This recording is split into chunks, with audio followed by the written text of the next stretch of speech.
Salut à tous, je vous demande pas si vous allez bien. De toute façon, après le 7-0 qu'on a vécu hier, tout va bien dans le meilleur des mondes pour n'importe quel supporter parisien. Bien sûr qu'on va revenir sur ce match absolument fantastique dans cette vidéo, passer au crible chacune des prestations individuelles et puis se projeter sur le tirage au sort qui aura lieu demain à midi. Tirage des huitièmes, mais aussi du tableau complet, quart et demi-finale comprises. Bref, installez-vous, c'est parti. Avant que la vidéo commence, petit placement de produit pour le site Foutufaux. Vous trouverez le lien en description avec le code à entrer si vous voulez 15% de réduction sur votre commande, ainsi que toutes les infos concernant les promotions en cours. Actuellement, c'est Noël, donc forcément, elles sont très intéressantes. Je vous invite à aller y faire un tour. Vous trouverez bien entendu des maillots non officiels, non authentiques, mais d'excellente qualité, les coutures, les blasons. Mention spéciale aux flocages qui tiennent bien, sous réserve de les entretenir correctement. Les délais de livraison sont corrects, 15 jours, 3 semaines maximum avec un service après-vente à votre disponibilité. Sa taille normale, ne prenez pas une taille au-dessus de celle qui est la vôtre habituellement. Et bien sûr, vous trouverez votre bonheur en matière de maillots actuels sur la saison, avec tous les flocages patch possibles, des maillots rétro, beaucoup de clubs représentés, les équipes nationales, d'autres sports aussi, la NBA, la Formule 1, des chaussures. Donc voilà, n'hésitez pas à aller y faire un tour. Et bien sûr, on les remercie, c'est eux qui régalent. Alors, après cette victoire historique, puisqu'Opta a confirmé que c'est bien le score le plus large que le PSG ait collé en Ligue des Champions de toute son histoire, le réveil était très doux ce matin, et maintenant la question qui se pose, c'est est-ce que ce match a une véritable signification, est un tournant, un match référence dans la saison du PSG, ou à l'échelle du projet Luis Enrique? Parce que je pense que la vraie question, c'est celle-là en fait. Je pense que ce match résume bien l'état des lieux actuel du projet mené avec Luis Enrique. Je ne dis pas saison parce que, comme on l'a dit hier, peu importe quand on sort, à quel stade de la compétition, voilà, on sait que ces jeunes joueurs ont faim, sont là pour des années et que donc les regrets seront un peu moins grands que lorsque tu sors avec Sergio Ramos 37 ans, Messi 35 ans, Kylian Mbappé en fin de contrat.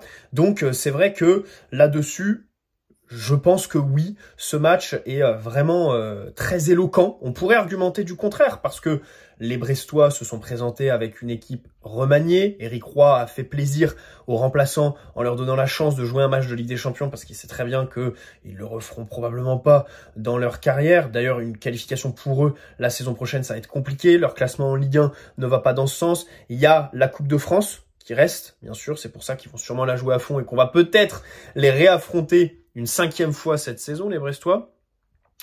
Et puis surtout le fait qu'ils étaient résignés avant le début du match et même avant le début de la double confrontation, quand tu vois les réactions d'Éric Roy en conf de presse et Pierre Lesmelou quand il apprend qu'ils ont tiré le PSG en barrage. Tu vois. Donc c'est vrai que tu as affronté une équipe faiblarde qui au fil du match voilà, n'a cessé de perdre le fil. Et donc on pourrait se dire oui, il faut relativiser, mais j'ai envie d'adopter bien sûr la position contraire parce que ce que le PSG a montré hier, en étant à 3-0 au coup d'envoi, avec un premier quart d'heure, alors pas compliqué, mais où les Brestois vivent, et où tu as certains joueurs qui n'y sont pas. João Neves, Nuno Mendes par exemple, ton capitaine t'emmène, Marquinhos, ça il fait le sauvetage, donc c'est un vrai tournant, et puis derrière tu ouvres le score, tu doubles la mise, à la mi-temps, il y a 5-0 sur la double confrontation, et tu reviens des vestiaires, tu continues, tu les enfonces, tu marques encore un but, tu fais des changements, ça pourrait casser ton rythme. Combien de fois le coaching de Luis Enrique a un peu cassé le rythme du match? Hier, l'entrée de Désiré Doué notamment, c'est le meilleur des entrants, elle est fracassante. La tonicité, les prises de balles, le mec est brutal. Et puis bon, le geste technique de Ramos est exceptionnel et tout ça, donc jusqu'au bout, voir cette équipe aller chercher un tel score, c'est jamais anodin, c'est jamais à sous-estimer, voilà, à négliger, parce que trop de fois, on menait rapidement dans le match et on a fait preuve de suffisance. Bien sûr, on peut se ramener à l'époque des stars, mais le Classico en octobre, on gagne 3-0 à la mi-temps au Vélodrome, ils sont à 10 contre 11 en face, et en deuxième mi-temps, on joue à la baballe. Là, rien de tout ça. Rien de tout ça, il y a la volonté voilà, de faire marquer tout le monde. Luis Enrique l'a dit aussi en conférence de presse, mes joueurs prennent à chaque fois l'option la plus collective. à savoir quand ils sont dans la surface, s'il y a quelqu'un qui est mieux placé qu'eux, ils la passent, ils prennent pas la solution individuelle. C'est comme ça qu'on a marqué les 7 buts. C'est assez vrai. Le dépassement de fonction, on va revenir sur les défenseurs. Pacho qui est très bon avec le pied. Marquinhos, et puis surtout les milieux de terrain. Moi, j'aimerais insister sur le rôle des milieux de terrain dans cette transformation du PSG. Aujourd'hui, déjà avec ballon, ils sont quand même beaucoup plus décisifs. Les renversements de jeu, les envois dans la profondeur, et puis même, voilà, la capacité à prendre des frappes dans la surface. Nos 3 milieux ont une occasion franche hier chacun. Fabien Ruiz, 2. Et surtout, pour les relayeurs plutôt que Vitinha, les appels dans la profondeur, dans les demi-espaces, toujours accompagnés par l'ailier qui va fixer sur la ligne, le 9 qui va décrocher pour aspirer un défenseur et donc libérer cet espace dans lequel le milieu va s'engouffrer. Tout ça, c'est vraiment des choses qui sont absolument exceptionnelles, qui font plaisir à voir. Et je pense que Liverpool et le Barça, ils se posent beaucoup plus de questions que nous. Hein. Parce que eux, c'est soit le PSG, soit Benfica. Crois-moi qu'il doit avoir une sacrée préférence. Pendant que nous, bon, on est en train de faire des gros débats sur Liverpool-Barça, qui sont évidemment 2 équipes meilleures que nous à l'instant T. Peut-être Liverpool un poil au-dessus du Barça, parce que c'est une équipe un peu moins jeune, un peu moins faux-folle, on va dire. Et puis parce que, voilà, déplacement en retour, on l'a déjà fait l'année dernière au stade Montjuïc à Barça. En Angleterre, on se déplace un peu moins bien. Voilà, c'est vrai que là-dessus, on peut faire douter, je pense, on fait douter, assurément, nos potentiels adversaires et on fera douter celui qu'on prendra. Après, pour rester sur le milieu, techniquement, ils sont très bons. Alors là, il y a Ruiz, évidemment, toujours, hein, qui fait parfois des touches un peu superflues, ce qui casse une contre-attaque en fin de première mi-temps, je crois. Les pertes de balles, bien sûr, les pertes de balles axiales, il y en a toujours. Et les frappes. Voilà, il faut être un peu plus précis, un peu plus tranchant. Mais sinon, voilà, ces derniers matchs sont bons à Ruiz. Hein. Même à Toulouse, quand il est 6 et qu'il est tout seul avec des remplaçants à côté, il est bon. Ça, il faut le souligner. João Neves, hier, son match, tu serais tenté de dire que c'est pas son meilleur match, que voilà, c'était un bon João Neves, mais pas un excellent João Neves. Et quand tu te dis ça, tu te dis, mais ces standards sont dingues. Le plafond de verre est très très haut parce que son match hier, enfin, il y a 95-99% des milieux en Europe qui aimeraient le faire. Et c'est très fort. Après, pour la suite de la compétition, faut pas tomber sur un milieu athlétique. Voilà, faut pas tomber sur un milieu athlétique. Bien sûr, il y aura le retour de Warren. On va voir. J'ai l'impression que ça prend un peu plus de temps que prévu. Hein. Luis Enrique en conférence de presse, quand on l'a écouté, je crois, avant le match. Bon, il a eu des paroles qui m'ont pas vraiment rassuré. Je sais pas, par exemple, s'il sera dans le groupe dimanche contre Lyon, s'il pourra prendre des minutes en Coupe de France la semaine prochaine. Parce que pour moi, s'il joue pas les 2 prochains matchs, ça va être juste d'être titulaire en 8e aller avec simplement le match contre Lille. C'est Lille qu'on affronte, je crois, samedi prochain au Parc des Princes. Il nous reste 3 matchs. Hein. C'est déjà dans 15 jours, ce 8e de finale. C'est des saisons assez dingues en matière de rythme. Voilà, mais bon, ça fait très plaisir d'avoir donc ce milieu qui est dans le dépassement de fonction perpétué. Bon, passons aux prestations individuelles de chacun. Déjà Donnarumma, hein, qui fait encore un match solide. Au pied, il répond présent. Il fait 2 superbes arrêts. Et il faut souligner que, ça c'est malgré lui, il a le facteur chance de son côté. Les 4 poteaux brestois sur la double confrontation. Hier, le fait que Baldé loupe le cadre de très près quand même dans la surface. Le sauvetage de Marquinhos parce qu'il n'est pas du tout dessus. Donc c'est vrai que là-dessus, quand la baraka est là, ça fait quand même tout de suite un peu plus sérieux, voilà, et ça fait un peu plus grande équipe que celle qui encaisse un but sur la première demi-occasion du match, parce que certes on marque beaucoup plus de buts, voilà, on a des chiffres qui sont absolument délirants, mais je pense qu'au niveau défensif, j'ai pas checké les stats avant d'allumer la caméra, mais je pense qu'on encaisse plus. Pas forcément de buts, mais d'expected goals et tout ça, et d'occasion, que sur la première partie de saison. Voilà. Hakimi, l'équipe, ils lui ont mis 5. Mais de toute façon, l'équipe, ils ont mis une moyenne de 6,2. au 11 du PSG hier. Je n'ai pas compris du tout. La plupart des joueurs, ils ont 6. D'accord. Pierre Lesmelou aussi, il a 6. Bon, je trouve ça assez fou. Peut-être qu'ils regardaient pas le match. Hein, évidemment, nos médias français sont trop concentrés sur le Real, à les foutre sur Canal+. Et ensuite, en une de l'équipe aujourd'hui, hein, alors que t'as quand même eu deux équipes françaises qui se sont affrontées. C'est pas comme si le PSG avait gagné 7-0 contre une vieille équipe bulgare. Hein. On parle de Brest. Enfin, je trouve ça assez hallucinant, quoi. Le triplé d'Mbappé, bien sûr, hein, c'est 3 beaux buts, hein. Il est de retour, voilà, vraiment à un très très bon niveau, hein. Mais bon, c'est quand même, enfin, le 7-0, c'est aussi historique, quoi. Donc bon, 5 dans l'équipe, j'ai pas trop compris, parce que c'est vrai qu'il oublie Pereira à l'âge sur la grosse occasion du début de match. Après, il est très peu sollicité défensivement, donc il peut se concentrer sur la partie offensive. Bon, alors malgré ça, il y a une relation qui est un peu fluctuante avec Askelia, par exemple. Difficile de le trouver dans de bonnes positions. Hakimi, c'est vrai qu'il a pas non plus de grosses occasions. Il cherche Barcola en première mi-temps sans le trouver. Mais il fait une passe D à Nuno Mendes. Et sa fin de match est bonne.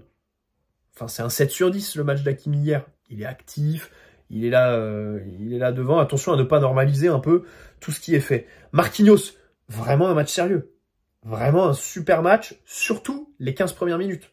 Quand l'équipe, enfin pas l'équipe, certains joueurs n'y étaient pas vraiment, lui, très sérieux. Et au-delà du sauvetage sur la ligne, il y a plein de situations où Brest cherche à allonger et où voilà, il est là, il récupère. Le pressing aussi. Enfin, parfois on fait du pressing premier tiers adverse avec Marquinhos, quoi.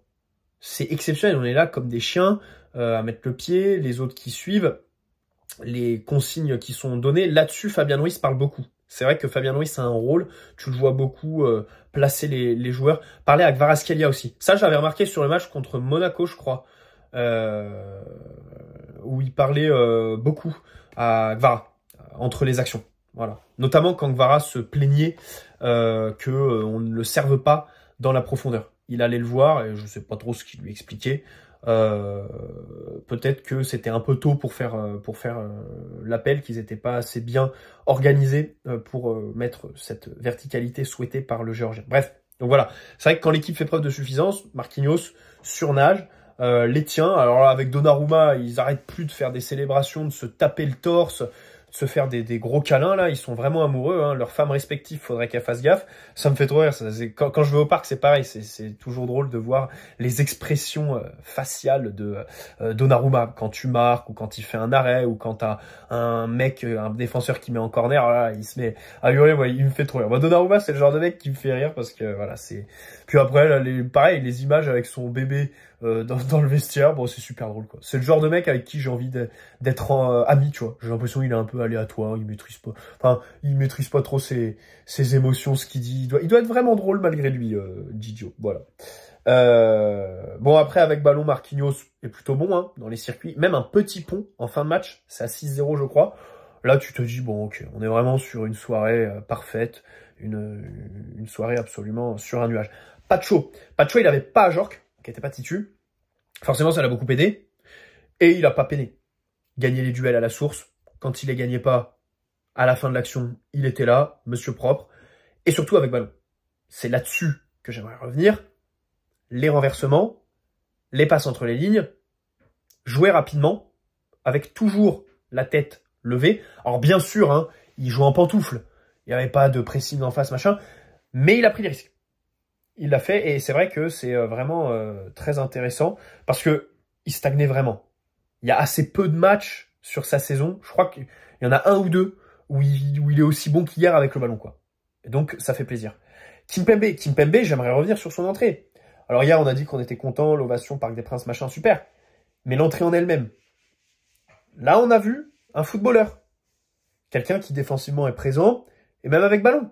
Le 6e but, c'est lui qui le lance avec une passe dans l'axe pour Désiré Doué, si je dis pas de bêtises. Donc, ça fait plaisir. Surtout, ça donne de l'espoir. Parce qu'on en avait quasiment plus. Mais là, bon, c'est un bon pas en avant pour lui. Et on peut espérer le voir un peu plus. Peut-être une titularisation dans les prochains jours en Coupe de France. La semaine prochaine, pourquoi pas. Face au Stade Briochin, ce serait vraiment super. Nuno Mendes, quand je disais, il y a des Parisiens qui arrivent sur le terrain avec de la suffisance. Je faisais référence à Nuno. Nuno qui est pris dans son dos trop souvent par Mama Baldé. Au début du match, voilà, c'est vrai qu'il lui fait très mal, même s'il y a aussi Barcola qui ne l'aide pas vraiment. Et après, il se remet dedans.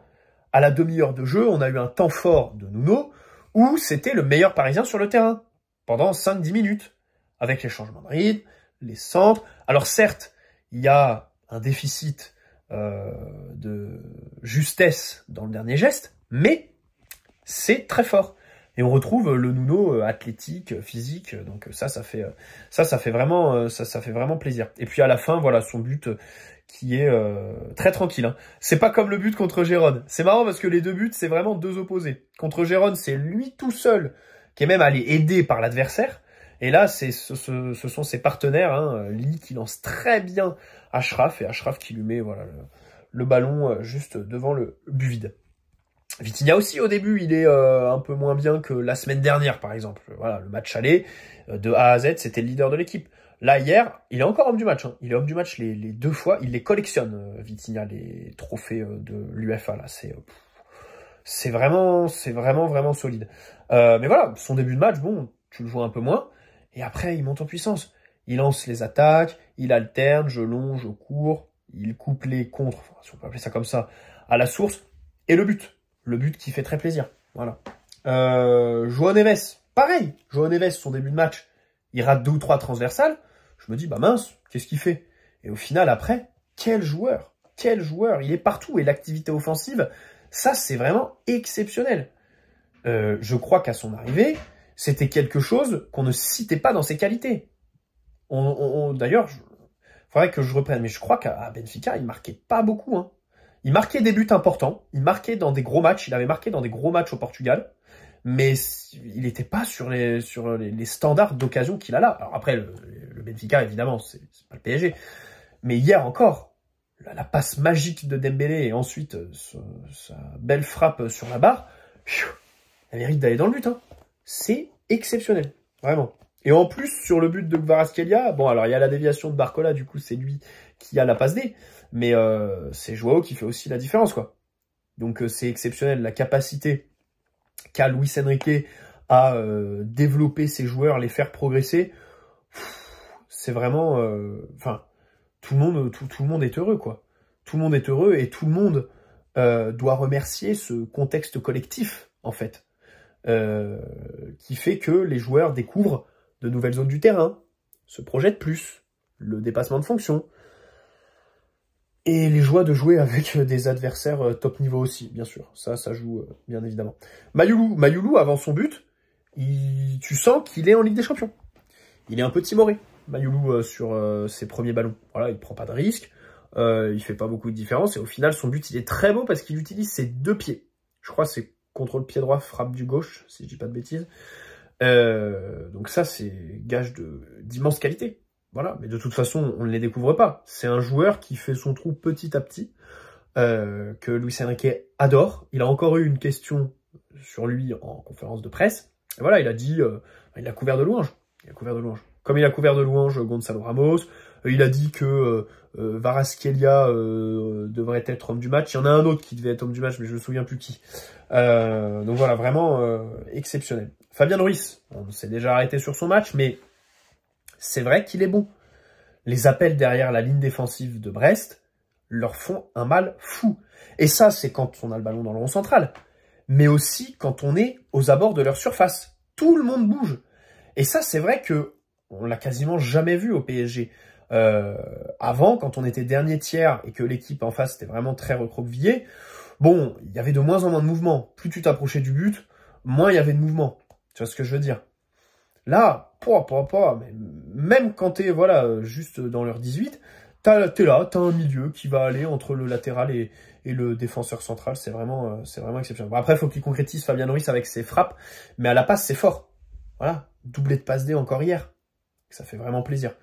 Il faut noter quelques bonnes passes depuis son côté droit, surtout. Donc ça fait plaisir de le voir faire une bonne entrée, enfin, quoi. Voilà.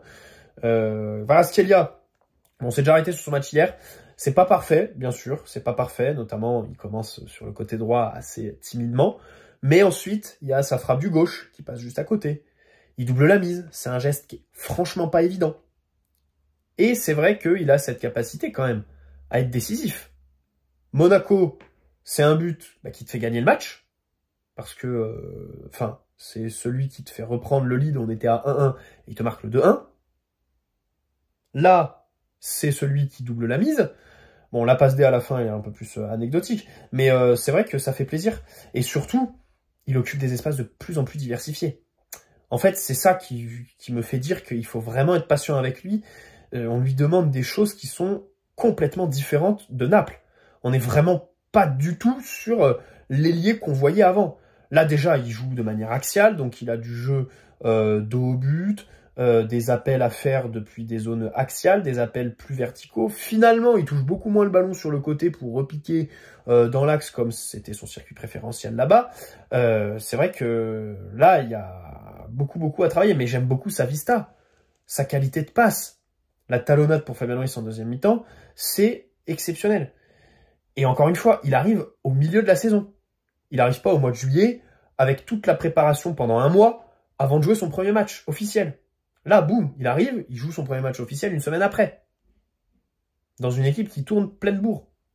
Donc, c'est vrai que l'intégration, je pense, va prendre du temps, parce que on est vraiment sur un projet là avec Luis Enrique.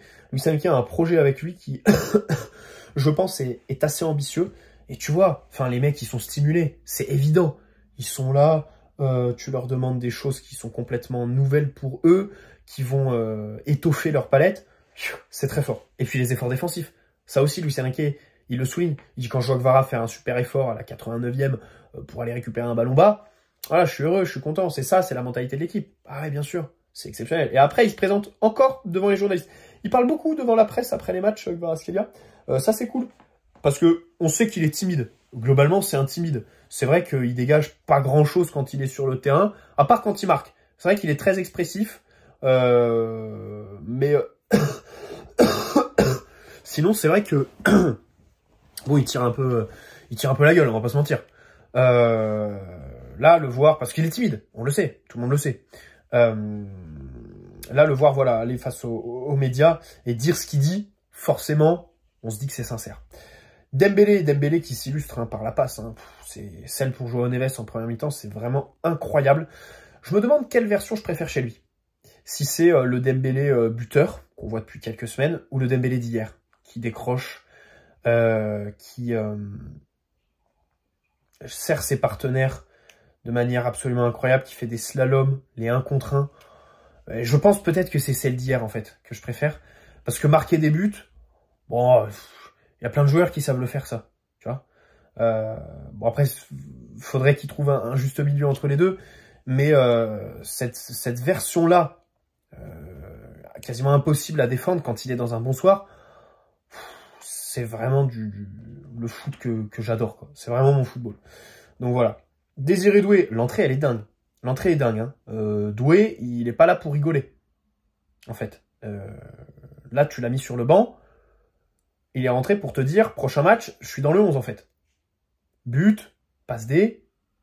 Et surtout, chaque touche de balle, danger. Tonique, vers l'avant, jouer avec ses partenaires, les efforts défensifs. C'est méchant. L'entrée, elle est vraiment méchante. Ça fait très plaisir. Barcola, encore but, passe D. C'est vrai qu'il fait souvent ce petit ticket, but, passe D. Si on a des amis parieurs, c'est un truc à faire avec lui. Parce que c'est vrai que depuis le mois de janvier, il a eu beaucoup de matchs où il fait ça. Et ça porte son total à 16 buts, 8 passes D.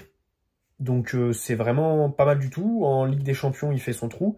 Du coup, ça lui permet de se faire connaître à l'échelle européenne. Enfin, moi, je pense que les Anglais, peut-être pas sur le match d'hier, parce que c'était un match franco-français. Je pense qu'à part les supporters brestois et parisiens, pas grand monde était intéressé. Mais il fait ses preuves. Et voilà, on voit sur les réseaux sociaux des supporters d'Arsenal le réclamer, par exemple. Voilà. Donc, ça fait plaisir et il va falloir le verrouiller très rapidement, à l'aide d'une prolongation, bien évidemment. Ramos, vraie bonne entrée aussi, bien sûr, voilà, avec cette passe D qui est une vraie inspiration. C'est vrai qu'il en a souvent des inspi comme ça en avant-dernière passe. Rappelez-vous l'année dernière, quand il laissait les ballons passer, comme contre Milan, je crois, sur le but de Lee. C'est Lee Kangin. C'est toujours... Enfin, c'est des inspirations. On se demande s'il le fait exprès ou pas. Bon, là, hier, c'est complètement fait exprès. C'est voulu et tout ça. Mais c'est vrai que parfois, voilà, il a ce genre d'inspiration de très très grande classe. Ce serait bien qu'il les ait la plupart du temps. Et quand il est titulaire aussi. Dans les commentaires hier, il y a quelqu'un qui m'a dit quelque chose de très juste sur l'équipe à tirer. Moi, je veux Liverpool, vous le savez, parce que j'en ai marre de Barcelone. Et je veux, voilà, une équipe un peu neuve, une anglaise. Et surtout, voilà, Liverpool qui est une grosse équipe, me frotter à eux. Surtout que ces dernières semaines, bon, ils sont un peu moins bien. Éliminés de la Cup, match nul contre Aston Villa hier, victoire poussive contre Wolverhampton ce week-end. Mais il y a quelqu'un qui m'a dit, on se déplace au retour. Et se déplacer en Angleterre, ça nous réussit pas. À l'Emirates au mois d'octobre, à St. James Park l'année dernière. Après, c'était le tout début du projet Luis Enrique, mais quand même. Et bon, c'est vrai. Alors que du côté de Montjuïc, bon, on s'est déplacé là-bas, on a mis 4-1 sur nos 2 derniers matchs, tu vois. Depuis la remontada, c'est vrai que, mais bon, ça c'était 2017, ça remonte, tu vois. Mais c'est vrai que ça nuance un peu mon envie, qui reste la même. Évidemment, qui reste la même. Je reste sur Liverpool, qui vont avoir la première ligue. Après, ils auront enfin un avantage. J'ai pas regardé le calendrier de Barcelone, mais Liverpool, jusqu'au match aller, ils ont que 2 matchs à jouer, quand nous, on en a 3. Et surtout, ils jouent donc dimanche contre Manchester City et mercredi prochain contre Newcastle. C'est-à-dire qu'après, ils ont un week-end de libre et une semaine complète pour préparer le déplacement à Paris. Donc c'est vrai qu'en termes de calendrier, ils seront peut-être un peu mieux et ils pourront se permettre justement de mettre l'équipe type en fait en première ligue sur les 2 matchs qui arrivent. Bon, mais malgré ça, j'aimerais quand même qu'on les prenne et puis qu'on les affronte. Voilà, tout simplement. Avec ce match aller 4-5 mars dans 2 semaines, tout simplement. Allez, dans moins de 2 semaines d'ailleurs maintenant, puisqu'on est jeudi. Allez, j'espère que cette vidéo vous aura plu. N'hésitez pas à poser un like si c'est le cas, vous abonner si ce n'est pas déjà fait les amis. Et on se retrouve samedi pour l'avant-match PSG Lyon. Oh, on va revenir sur l'embrouille Textor-Nasser, parce que c'est vrai que ce PSG Lyon, du coup, a une saveur particulière. Il faut absolument le gagner pour ce bon vieux Nasser. Hein, parce que c'est vrai que si on le perd, je vois John Textor débarquer chez Rotten sans flamme lundi à 18 h, habillé en cow-boy, garer son cheval en bas des locaux d'RMC et nous sortir une masterclass. Bref, bonne soirée à tous, ciao les amis, et prenez soin de vous.